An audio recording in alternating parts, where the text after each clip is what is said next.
plateau which extends from the Caspian Sea to the Persian Gulf alternates between fascinating desert landscape and extensive agricultural land, an oasis of fertility and civilization in a sea of silent isolation.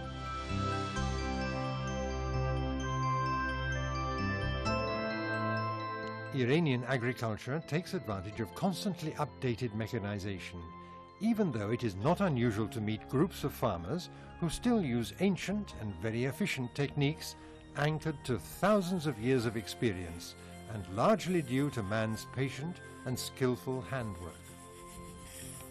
A simple, imposing, profoundly peaceful and beautiful scene which sheds some light on the deeply rooted tranquility of this nation.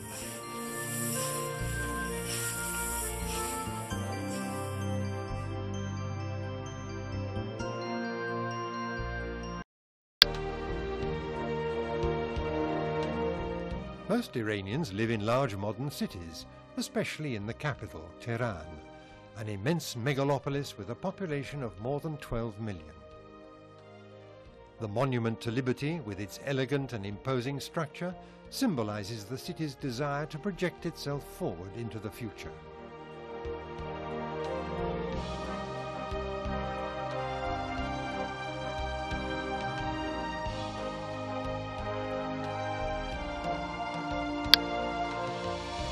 Aerobic exercise.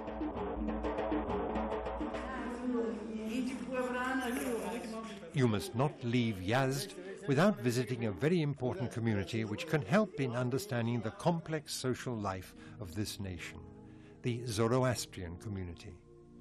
Iran has the largest number of followers of this ancient religion. Founded about 3,000 years ago by the prophet philosopher Zoroaster, otherwise known as Zarathustra in the West, whose life is enveloped in legend.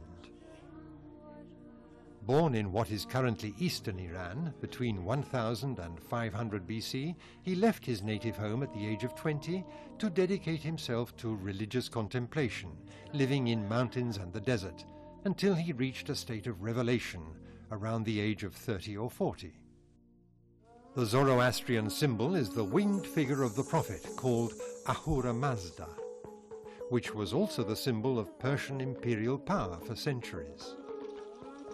Zoroastrian rituals take place around a fire, since the followers bestow a high symbolic value on fire. The most important community temple exists in Yazd. In it lies the sacred fire that has been burning for almost 2,500 years. Legend states that it was lit in 470 BC.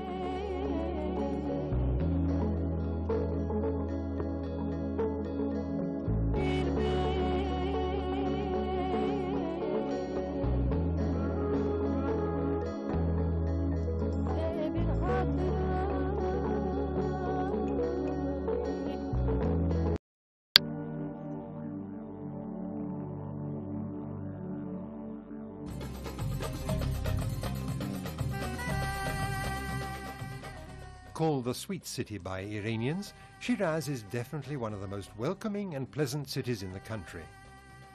At an altitude of almost 1,500 meters, it makes even the hottest summers tolerable.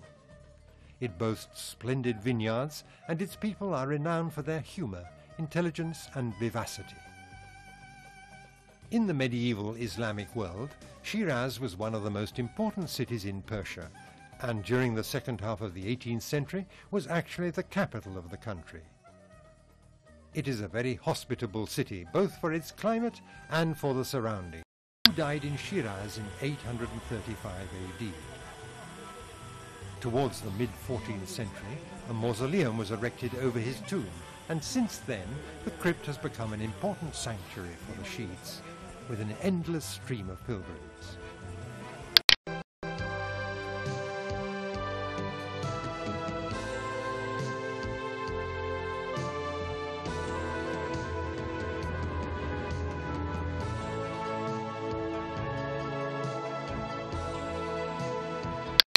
Determines the number of knots and therefore the time required to finish the carpet, and consequently its final value. A well-known saying in Persian is that Iran is half the world, and there's no doubt that Isfahan occupies an important place in this saying. It is the finest and most important city in the country in terms of its beautiful surroundings and its mild climate, with their wide and lazy river, and several customs are directly linked to it. Every evening, for instance, thousands of people gather along the banks and on the bridges simply to enjoy the sight of the slow-moving water. The people are friendly and hospitable, and a trip to Iran is always a surprise for Westerners who are accustomed to viewing the country only in a rather negative light.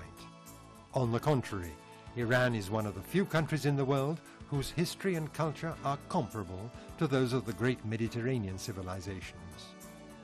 On the whole, life is well ordered and tranquil, and religion is a strong force in the traditional social fabric. Criminality is much less widespread than in Western countries, and offences are punished with severity. Foreigners are considered as guests, to be respected and treated well. The custom of gathering in the streets, especially in the evenings, is an important part of the social fabric.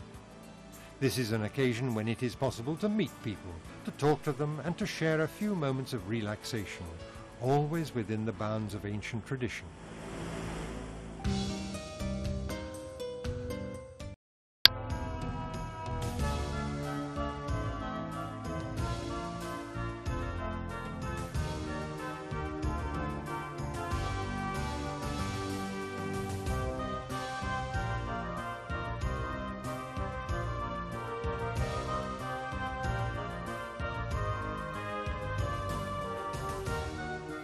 Since the palazzo was used for official receptions, the interior is superbly decorated with 6 vast frescoes depicting pastoral scenes, love stories, battle scenes, as well as various aspects of the sumptuous life of the court in the 17th century.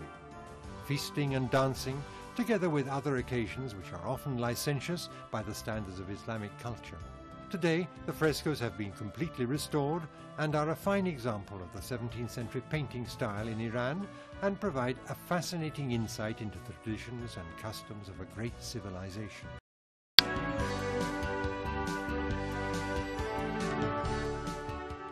The facades are covered with decorations and inscriptions, with images of the emperors worshipping the fire of Ahura Mazda, the symbol of the Zoroastrian religion. As you might expect, they are flanked by representatives of vanquished nations.